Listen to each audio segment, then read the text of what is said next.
आजरा तालुक्यातील सुळे इथं झाला रस्ता कामाचा उद्घाटन कार्यक्रम।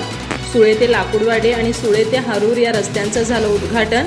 खासदार संजय मंडलिक यांच्या फंडातून मिळाला निधी। आजरा तालुक्यातील सुळे इथं रस्त्याचा उद्घाटन कार्यक्रम संपन्न झाला। यामध्ये सुळे ते लाकूडवाडी या 35 लाखाच्या रस्त्याचा आणि सुळे ते हारूर या 10 लाखाच्या रस्त्याचा समावेश होता। जिल्हा परिषदेच्या माजी सदस्या सुनीता रेडेकर यांच्या प्रयत्नातून खासदार संजय मंडलिक यांच्या फंडातून यासाठी निधी उपलब्ध झाला होता। त्यापैकी सुळे ते लाकूडवाडीच्या रस्त्याचा हा केवळ पहिला टप्पा आहे। सुनीता रेडेकर यांच्या हस्ते हा उद्घाटन सोहळा झाला। यावेळी सरपंच छाया सूर्यवंशी, उपसरपंच सुशांत चव्हाण, सदस्य सतीश फडके, शिवाजी सुतार, जयश्री फडके, शिल्पा डोंगर, शांता सुतार, राजाराम जाधव, अमित फडके, संदीप सूर्यवंशी, संभाजी रेडेकर, परशुराम केसरकर, बचाराम कटाळे, आनंदा सूर्यवंशी, सुजित डोंगरे, प्रकाश चव्हाण, दत्ता सलामवाडे आदींसह ग्रामस्थ उपस्थित होते।